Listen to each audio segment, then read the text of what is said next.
সবার আগে বাংলাদেশ পররাষ্ট্রনীতির এই মূল দর্শনকে বিবেচনায় নিয়ে প্রতিটি ক্ষেত্রে বাংলাদেশের স্বাধীনতা, সার্বভৌমত্ব, জাতীয় স্বার্থ, জাতীয় নিরাপত্তা এবং জনগণের কল্যাণে সর্বাগ্রে প্রাধান্য দেওয়ার লক্ষ্যে কার্যক্রম শুরু হয়েছে। এর ভিতর সমতা, ন্যায্যতা ও পারস্পরিক সম্মানের ভিত্তিতে বাংলাদেশকে একটি আত্মমর্যাদাশীল রাষ্ট্র হিসেবে প্রতিষ্ঠার লক্ষ্যে সরকার কাজ শুরু করেছে এবং কাজ করে যাচ্ছে।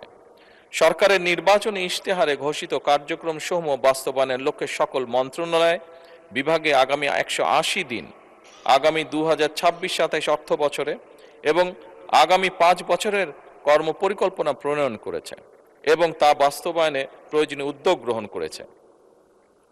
মাননীয় স্পিকার, আগামী 5 বছরে ইনশাল্লাহ 20,000 কিলোমিটার খাল ও নদী খনন এবং পুনর্খননের কার্যক্রম, প্রান্তিক ও নিম্ন আয়ের পরিবারের জন্য ফ্যামিলি কার্ড প্রদান, কৃষি উন্নয়নে কৃষকদের জন্য কৃষক কার্ড, মসজিদ, মন্দির, বৌদ্ধ বিহার, প্যাগোডা ও গির্জা চার্চে কর্মরত ধর্মীয় গুরু ব্যক্তিবর্গের জন্য সম্মানী ও উৎসব ভাতা,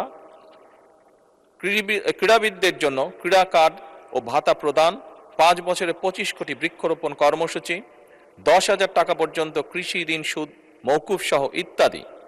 এছাড়াও সারা দেশের শহর ও গ্রাম অঞ্চলে খেলার মাঠ নির্ধারণ ও অবকাঠামো উন্নয়ন, ই হেলথ কার্ডের মাধ্যমে চিকিৎসা সেবা প্রদান, 5 লক্ষ সরকারি কর্মচারী নিয়োগের পরিকল্পনা এবং এই অর্থ বছরে প্রাথমিক বিশ্ববিদ্যালয় ইনশাল্লাহ 2 লক্ষ শিশুদের মাঝে বিনামূল্যে স্কুল ড্রেস, শুধু স্কুল ড্রেসই নয়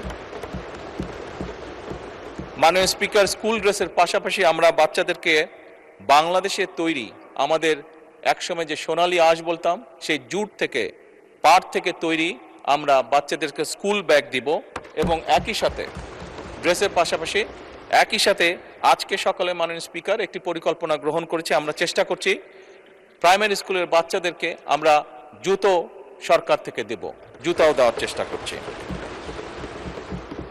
মাননীয় স্পিকার, এই সকল উদ্যোগ আমরা বাস্তবায়নের চেষ্টা করছি একটি উন্নত, সমৃদ্ধ এবং মর্যাদাশীল বাংলাদেশ গড়ে তুলতে।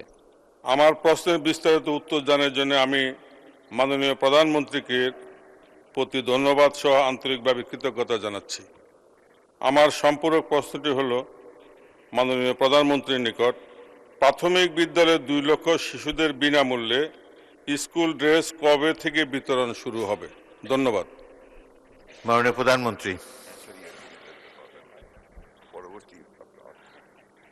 মাননীয় স্পিকার এবং মাননীয় সংসদ সহ আপনাদেরকে ধন্যবাদ আমাকে এই উত্তরটি দেবার সুযোগ করে দেওয়ার জন্য। মাননীয় সংসদ সদস্য, আপনি যে প্রশ্ন করেছেন কবে থেকে দেওয়া হবে, ইনশাল্লাহ আমরা চেষ্টা করব এই অর্থ বছর থেকেই এই কাজটি শুরু করার জন্য।